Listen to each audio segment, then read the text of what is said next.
بنورنا الدنيا وننشر في الفضاء أملا ونعلي عزم همتنا فمن طلب العلا وصل. وصف في أصله لكنه لما غلب عليه بحيث لا يستعمل في غيره وصار كالعلم مثل الثريا، اس پر علمیت غالب آ گئی اور وہ علم کی طرح ہو گیا، یہ مانا جائے. مثال کے طور پر دو لفظ بیان کے الثریا والصعق، کہ ثریا یہ ثروتن سے بنا ہے اور الصعق یہ صاعقتن سے بنا ہے، اور یہ دونوں اگرچہ اصلاً وصف ہے مگر یہ استعمال ہوتے ہیں علم کے مانند. اجری مجراہ فی اجراء الوصف علیہ، تو اسے قائم مقام بنایا گیا فی اجراء الوصف علیہ، اس پر وصف کے اجراء کے اعتبار سے. کیا مطلب؟ کہ اوپر بیان کیا کہ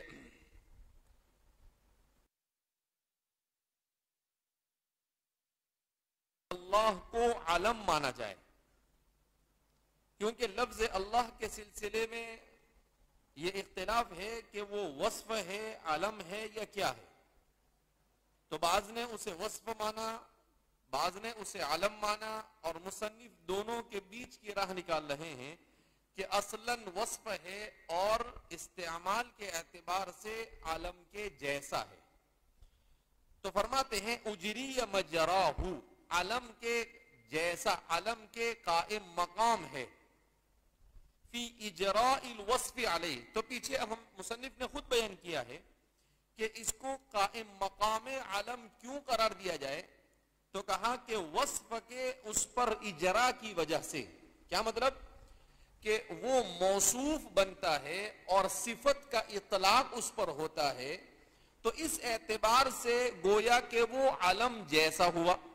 تو ایک تو یہ علامت پائی جا رہی ہے کہ وہ موصوف بن رہا ہے اور اس پر اجراء وصف ہو رہا ہے، یعنی اللہ لائے اور پھر اس کے ساتھ بہت ساری صفتیں کیا کی جاتی ہے، لائی جاتی ہے، الرحمن الرحیم جیسے رب العالمین وغیرہ.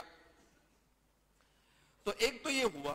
دوسرا وامتناع الوصف به، اور اس کے ذریعے سے وصف کا ممتنع ہونا، یعنی وہ صفت بن کر قرآن میں کہیں استعمال نہیں ہوا ہے. یعنی لفظ اللہ کو بطور صفت کے استعمال کیا گیا نہیں ہے، وہ موصوف تو استعمال ہوا ہے مگر صفت بن کر کہیں پر وہ استعمال ہوا نہیں. تو اس اعتبار سے دوسری علامت پائی گئی کہ اس کو علم کی طرح مانا جائے. تیسرا وعدم تطرق احتمال الشرکت الیہ، اور شرکت کے اس کی طرف احتمال نہ ہونے کی وجہ سے، یعنی مانع شرکت ہے، وہ قابل شرکت نہیں ہے. اگر وہ وصف ہوتا تو اس صورت میں وہ قابل شرکت ہونا چاہیے تھا، جبکہ وہ قابل شرکت نہیں بلکہ مانع شرکت ہے. اور جب مانع اشتراک غیر ہے تو اس کا مطلب یہ ہے کہ علم ہے، اس لیے کہ علم ہی کی یہ علامت ہوتی ہے کہ وہ مانع اشتراک غیر ہوتا ہے. تو یہ تینوں چیزیں اس میں پائی جا رہی ہے، اس اعتبار سے اسے علم کی طرح مانا جائے. کیا مانا جائے؟ علم کی طرح. لیکن مصنف اس بات پر مصر ہے کہ اسے اصلاً تو وصف ہی مانا جائے اور استعمال کے اعتبار سے علمیت کو اس پر غالب قرار دیا جائے. اب وہ بیان کر رہے ہیں کہ کیوں اس کو اصلاً وصف ماننا، تو اس کے اوپر کلام کرتے ہوئے کہتے ہیں لِأَنَّ ذَاتَهُ مِنْ حَيْثُ هُوَ بِلَا اعْتِبَارِ أَمْرٍ آخَرَ حَقِيقِيٍّ أَوْ غَيْرِهِ غَيْرِ مَعْقُولٍ لِلْبَشَرِ فَلَا يُمْكِنُ أَنْ يَدُلَّ عَلَيْهِ بِلَفْظٍ. اب فرما رہے ہیں کہ اللہ کو، اللہ کی ذات کے لیے عالم حقیقی ماننا یہ بھی صحیح نہیں اور درست نہیں. کیا فرماتے ہیں؟ اللہ، لفظ اللہ کو اللہ کی ذات کے لیے عالم حقیقی ماننا یہ بھی درست نہیں. کیوں درست نہیں؟ تو فرماتے ہیں لِأَنَّ ذَاتَهُ مِنْ حَيْثُ هُوَ، اللہ کی ذات حقیقت کے اعتبار سے، من حیث ہوا یہ مناطقہ کی اصطلاح ہے. من حیث ہوا کا مطلب کیا ہے؟ باعتبار ذات اور باعتبار حقیقت کے. لِأَنَّ ذَاتَهُ اس لیے کہ اللہ کی ذات من حیث ہوا، ویسے اس کا ترجمہ اسی اصطلاح کے ساتھ ہوتا ہے، لیکن اس کو سمجھنے کے لیے ہم کہہ سکتے ہیں کہ حقیقت کے اعتبار سے، ورنہ عام طور پر اس کا ترجمہ ایسے ہی ہوتا ہے اللہ کی ذات من حیث ہوا. اللہ کی ذات من حیث ہوا یعنی اللہ کی ذات حقیقت کے اعتبار سے بلا اعتبار امر آخر حقیقی او غیرہ غیر معقول للبشر، اس پر کسی بھی امر کا اطلاق، کسی بھی کلمے کا اطلاق ہو جائے، کسی بھی کلمے کا اس پر اعتبار کیا جائے حقیقت کے اعتبار سے یا غیر حقیقت کے اعتبار سے، غیر معقول للبشری یہ بشر کے لیے غیر معقول ہے، مناسب نہیں ہے، اس کے لیے ممکن ہی نہیں. مصنف نے عجیب بحث اٹھائی، چونکہ مصنف علم کلام سے پورے طور پر دلچسپی رکھتے ہیں، اس لیے مصنف کہتے ہیں کہ دیکھو زید جب بولا جاتا ہے تو زید کی پوری ذات پر اس کا اطلاق ہوتا ہے. من رأسہ الی تحت رجلہ، اس کے پاؤں کے نیچے سے لے کر اس کے سر تک اس پورے وجود پر زید کا اطلاق ہوتا ہے. تو یہ ہوا لفظ زید اور یہ ہوا ذات زید. یہ پورا لفظ زید پورے ذات زید پر دلالت کرتا ہے. اگر اللہ کو ایسا مانا جائے کہ لفظ اللہ ذات اللہ پر مکمل دلالت کرتا ہے تو یہ ممکن نہیں، یہ ممکن نہیں. کیوں؟ اللہ کی ذات کا ادراک انسان کی عقل کے لیے ممکن ہی نہیں کہ اللہ کی ذات کا مکمل وہ ادراک کر سکے. اللہ کی ذات کا وہ مکمل کیا کر سکے؟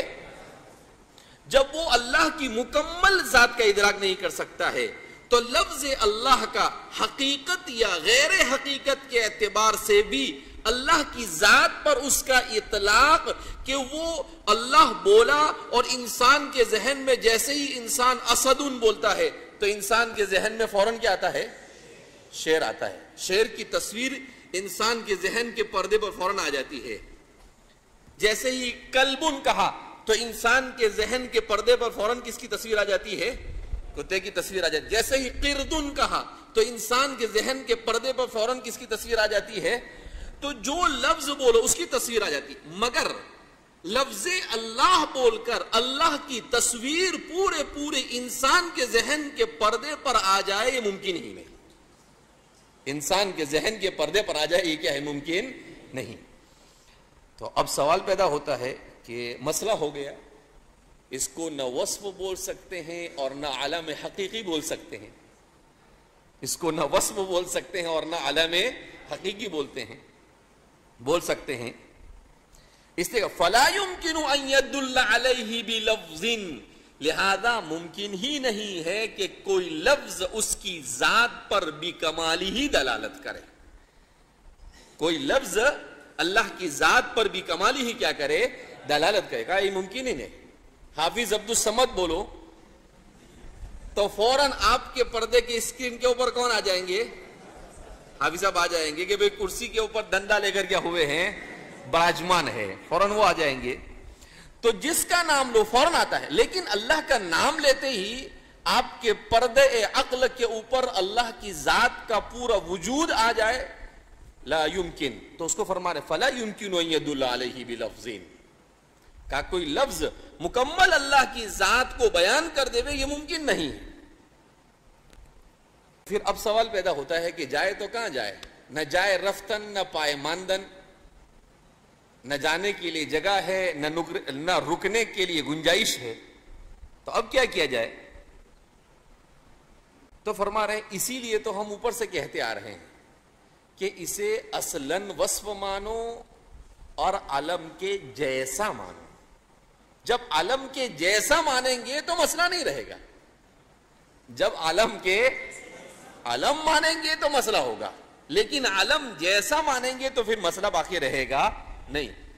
تو اس لیے فرمایا وَلِأَنَّهُ لَوْ دَلَّ عَلَى مُجَرَّدِ ذَاتِهِ الْمَخْصُوصَةِ لَمَا أَفَادَ ظَاهِرُ قَوْلِهِ تَعَالَى, اور اگر وہ دلالت کرے یعنی لفظ اللہ صرف اور صرف اللہ کی ذات پر, ذات مخصوصہ پر, یعنی صرف اللہ کی ذات پر, لما افاد ظاہر قولہ, تو اللہ رب العزت کے اس قول کے ظاہری طور پر تفسیر مشکل ہو جائے گی, اور وہ ہے وَهُوَ اللَّهُ فِي السَّمَاوَاتِ, سورہ انعام کیا ہے نا, وَهُوَ اللَّهُ فِي السَّمَاوَاتِ وَالْأَرْضِ معنًا صحیحا, تو اس کے لیے کوئی معنی صحیحہ ممکن نہیں. اب کیا فرما رہے دیکھو, کہا وَهُوَ اللَّهُ فِي السَّمَاوَاتِ وَفِي الْأَرْضِ. اب اگر اس کو آپ علم مانو تو آپ کیا بولیں گے, اور اللہ آسمان اور زمین میں ہے. جب یہ کریں گے نا تو کیا مطلب ہوگا, آسمان اور زمین ہوا ظرف, اور زمین ہوا ظرف, اور اللہ اس ظرف میں سما گیا.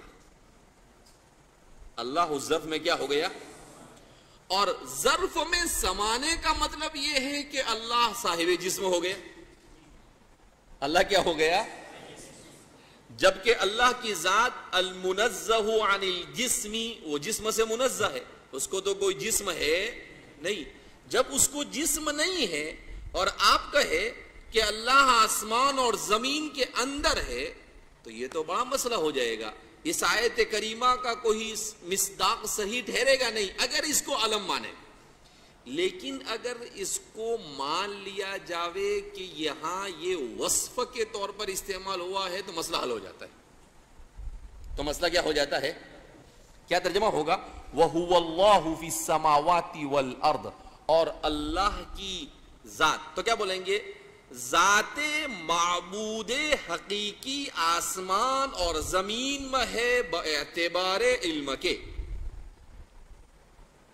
ذات معبود حقیقی, تو یہ ذات معبود حقیقی جو ہوا یہ کس کا ترجمہ ہو رہا ہے, اللہ کے وصف کے اعتبار سے.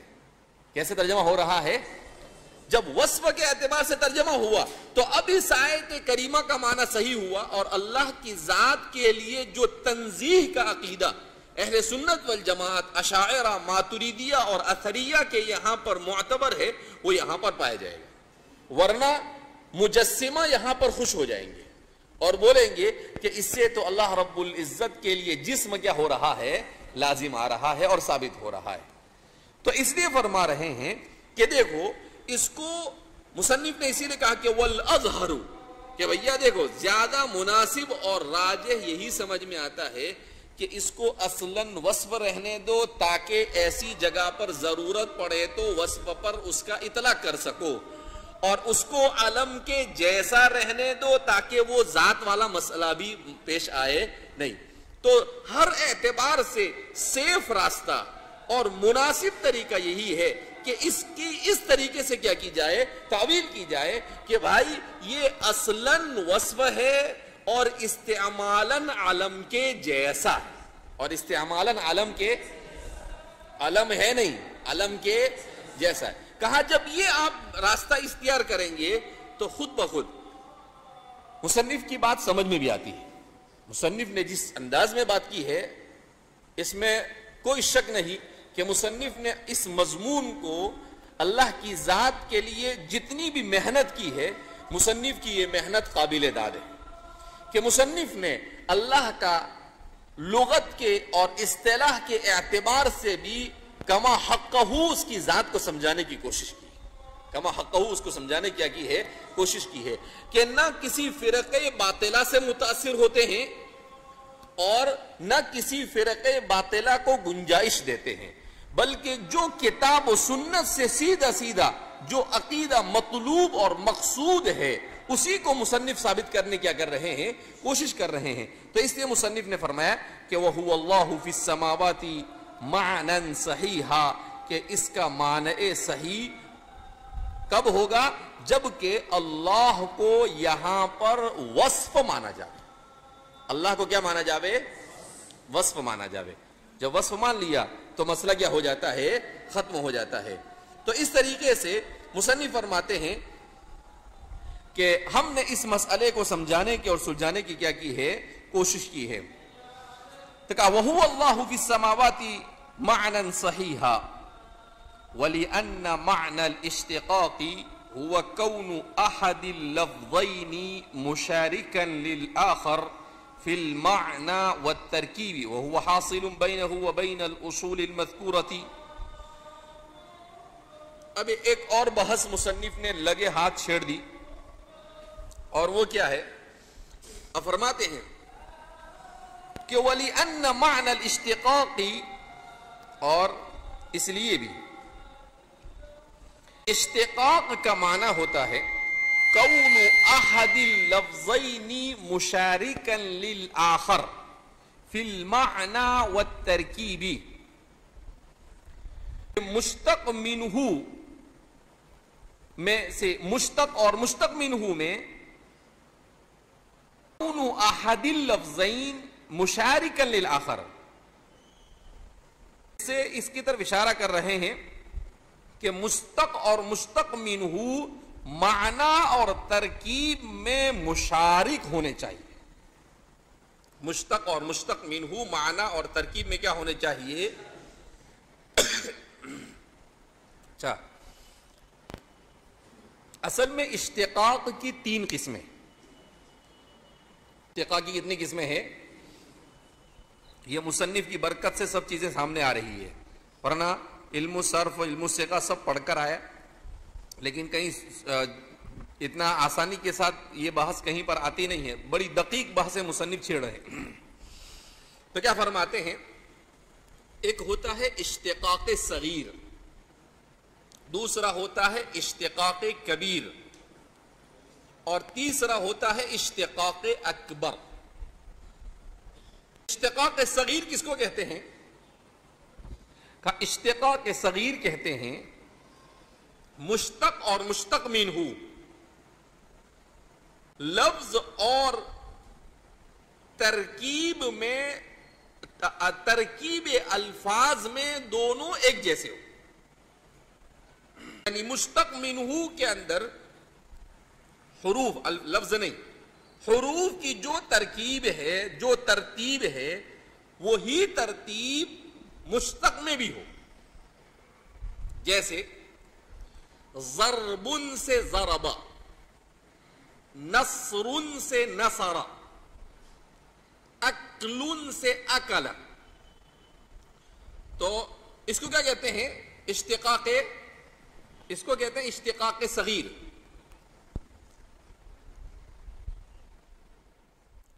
اشتقاق صغیر کیا مطلب؟ کہ جو حرف مشتق منہ میں جہاں ہے ویسے ہی مشتق منہ میں جہاں ہے ویسے ہی مشتق میں بھی ہو. ہاں اگر اعراب آگے پیچھے ہو گیا تو چل جائے گا. تو جیسے ضرب مصدر ہے مشتق منہ، اس سے بنایا ضرب، اس سے کیا بنایا؟ یضرب. تو یہاں پر بھی یا آگے آیا، لیکن اس کے بعد زاد را بار تو ایک جیسے ہی ہے. تو یہ سب کے سب کیا ہے؟ اشتقاق صغیر ہیں. مشتق اور مشتق منہ میں حروف کی ترکیب ایک جیسی نہ ہو، بدل گئی ہو.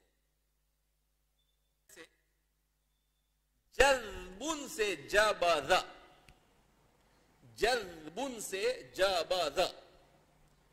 اب مشتق منہ تو جذب ہے، جیم رال اور با، لیکن اس کا مشتق کیا آ گیا؟